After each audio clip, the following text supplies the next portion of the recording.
Hey guys, what's going on? It's me, Destiny here. As you already know, I never really understand why I fully feel the need to introduce myself. Well, I guess for my new viewers and new subscribers, hey, how you guys doing? Well, this video is going to be about YouTube, blogging, startup vlogging, will it change you, and how to get more subscribers. Before I jump too deep into that subject, I do want to let you guys know to check me out on my.tv. My.tv is somewhere where I blog to kind of show different sides of me. If you visit my.tv, I'll actually have my link in the bottom bar as well as the link so you can visit it on your own, but you'll see my page. You can see some more of my acting work, some more of my directorial efforts, and just some different things that are outside of makeup and fashion and hair. Another reason I like my TV is because if you were to start a channel, you don't have to upload anything. You can use embeds and links, and you can make a channel based on your favorite celebrity or your favorite artist, or even a friend. Say for instance you wanted to go to my.tv and kind of make a fan page for one of your good content creators here on YouTube, then you could definitely do that. It's really easy, it's really free, and it's fast becoming one of my favorite places to actually store some of my YouTube work. Sometimes people say like, oh, I want to see this film you did, or I want to see that film you did, and sometimes it's hard digging through YouTube or finding old links, but if I direct the person to my.tv, then they can easily see what other things I've got going on, and that's really cool. Okay, so I want to kind of go ahead and jump into the video itself, and I want to start out with some of the first things that kind of inspired me to make this video. One of the first things that inspired me to make this video is actually going back to going back to popular people here on YouTube, gurus or content creators, whatever you want to call them, going back to their old videos and seeing comments like, wow, you've changed since this video and you're so different, and I like the way you used to be, or I like the way you are now. I think what a lot of people don't realize is, for me personally, and I know for a lot of other content creators, when I started YouTube, I knew nothing of YouTube. I was bored, I was lonely, I had too much time on my hands, and I didn't have a lot of friends. I wanted to go somewhere where I felt like I had something in common with the people who I was talking with, and then I found the makeup community here on YouTube, and I've been gone ever since. A lot has changed about YouTube since the beginning. I think YouTube started in like February 2004 or 5, and a lot of the people who are like YouTube superstars were on that bandwagon. They were definitely YouTube pioneers. So with that being said, yeah, people change. A lot of people, when we first start YouTube, it's kind of like, oh, blogging or vlogging. I didn't even know what that meant when I started YouTube. I had no idea what that word meant, blogging or vlogging. So basically, I was just a girl posting videos on YouTube.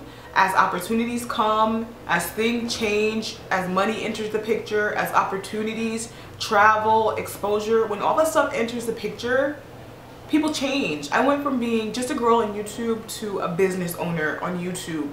So a lot of people are going to tidy themselves up. People are going to be trying to lose weight. People are going to get better cameras and better lights and really try to show themselves their sole proprietorship in the best light possible. And that is something that I feel very strongly about. I'm no longer just some chick on YouTube posting videos, you know what I mean? I always want to maintain that feel, but at the end of the night, at the end of the day, I'm a business owner. I have to take into account what I buy, what I spend, taxes, and a whole bunch of other situations. I won't get too deep into the financial side of YouTube because I do feel like there's a conflict of interest, and I hate when content creators share their financial information with their viewers. It's very unprofessional, and like I said, it's a conflict of interest. I think one of the main components of people's change on YouTube is definitely exposure and opportunities. I know that you guys probably watch the news and all this and all that, and if you don't, I will have some stats and some information in the bottom bar about YouTube and some of the things that it's doing for some of its content creators, whether they be comedy or musical, beauty gurus, parodies, whatever the case may be. So that's number one. So I guess the question is, has YouTube changed me? I don't think YouTube has changed me, but I do think that I have changed. I've been on YouTube for years, and you grow. I don't think you can grow without changing, whether it be for the better or for the worst, or if you're just going through your physical changes, whether it be your face, your hair, your skin, your makeup aesthetic. I keep looking in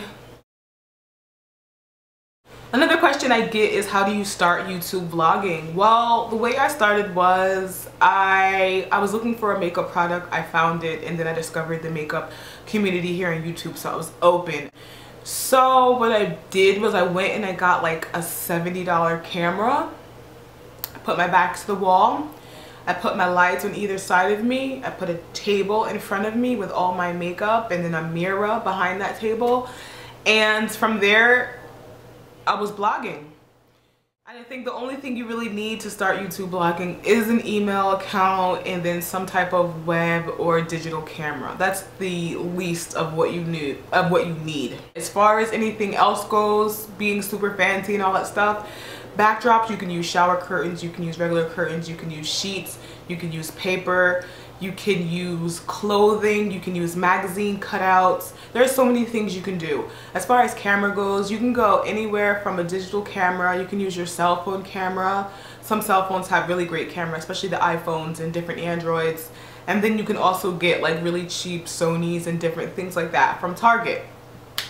Editing. Most computers come with an editing software. I started out with Windows Movie Maker, then I transitioned to a Mac, so I was using iMovie. Now I'm using iMovie and Final Cut and sometimes After Effects. And I can't really do anything in After Effects, so no need to get worried about that. I'm trying to learn that now. I think some of the best and fastest ways to get views on YouTube, number one is to collaborate and have it be a proper collaboration. Some people will collaborate with you and they only want to put your link in the bottom bar, or they only want to have an annotation. A proper collaboration needs to be in the title, it should be in the intro, it should be in the bottom bar, and in the outro. That's how you do a proper collaboration, and I think that is the best way to work a collaboration. If somebody doesn't want to do that, then you don't need to be working with them. I can't tell you how many people I've reached out to here on YouTube to work together, and everyone's like, yeah. And it's really hard to get it situated, but I do think that is one of the best ways.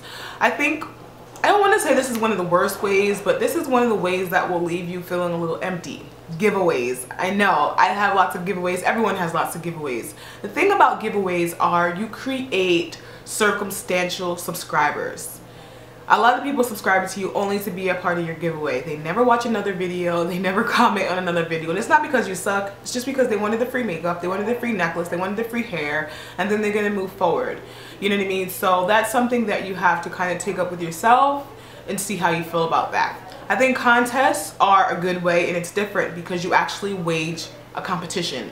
So people who really want to be involved with your channel will participate, and those who don't usually won't. I think another bad way to try and get viewers to your channel is to go to other people's pages or videos and say, hey, check out my video, yada yada yada. I personally don't find anything that wrong with it. It's like whatever, you know what I mean? It's a grind, it's a hustle, you gotta do what you gotta do. But a lot of other subscribers take offense in that, and sometimes it can create a little bit of attention competition on somebody else's video, so that's not good. I think the best way to go about advertising your video is maybe on people's pages. Hey, I like your channel, when you get a chance check out my channel, or you know, I make hair, makeup, etc. videos, and other people seeing it will read it and they will obviously catch on. Definitely sign on to Twitter with your YouTube and encourage your viewers to do the same. This way, when they like one of your videos, it kind of goes around everywhere. The title of your video is very important. It's really easy to do a look like this and then want to call it Golden Sunshine, but people aren't looking for golden sunshine. They're looking for yellow, you know, smoky eye, or you know, something that has something to do with tagging. Yellow, the color, makeup, smoky eyes, these type of things will get you views. Tagging your video appropriately is also something very important. Having the information in the description box is something I need to work more on personally, but that's also something very important because that picks up in tagging in metadata. So when you put certain words within your video, people looking for those words will find you. Jumping on the bandwagon is something that's very popular here on YouTube. Everybody does it. I had some chick come to my video. I asked you guys a question, you guys gave answers, and then she went and made a video based on it. But you know what I mean? That's just something that happens. Music videos, movies, commercials, celebrities. I am so Kim Kardashian out, but that name brings views. Music video looks, your video thumbnail. If you're not partner, you can't control your thumbnail, but one way to beat that is make your look really short and then have a long stretch of the video be the picture you want it to be. Have your video, and then at the end have a long stretch also be the picture. So this way, when your video is done processing, you're more than likely going to have that picture be your thumbnail. Showing love is a easy way to also have love returned to you. I wouldn't say give somebody a shout out because you want them to give you a shout out, but most likely if you give somebody a shout out, they will do a thank you video, which in turn is pretty much a shout out. So give love to get love, show love to have love shown to you is something that I would definitely say. It's something that it just helps both people in both situations. I think the best thing to keep in mind when starting a YouTube page is if you have an ulterior motive, that's fine, because now everybody is starting their YouTube page with an ulterior motive. I started making videos for acting and it didn't go as well as I wanted it to, so I moved to something else I love, which is makeup. You know what I mean? And once you have your audience, then you can say, you know what guys, I also act and I direct and I write. So check this out, and people will be more likely to check you out in that way once they've already come to know you. I think the topics you talk about on YouTube are also pretty important. If you're going to bring up something controversial, be it race, religion, sexual orientation, anything like that, if you're gonna bring it up, try to bring it in a way that's not going to get you in the crossfire too much, because that could backfire. Also, know what you're talking about when you make your videos. Do a little bit of research, Google some things, write some things down. There's nothing wrong with it, because what you could do is have your notes here, talk to the camera, pause yourself, look at your notes, and then come back to it. There's nothing worse than I don't know and I don't remember, or just spouting off false information. It's a surefire way to upset a person, especially if you're speaking about something important. I have like a ton more views. I have a ton more tips and tidbits. I will have some more information in the bottom bar. I'm also going to have my old video about this subject in the bottom bar. If you guys have any questions or comments, then definitely feel free to ask me. You can ask me on Facebook, you can ask me here on YouTube, you can ask me on Twitter or on my blog. Yeah, that's pretty much it. I just wanted to come and share that with you guys because I get a lot of questions from people who are making videos like, oh my god, I'm stressing myself, I'm killing myself making these videos and nobody's watching. It hurts.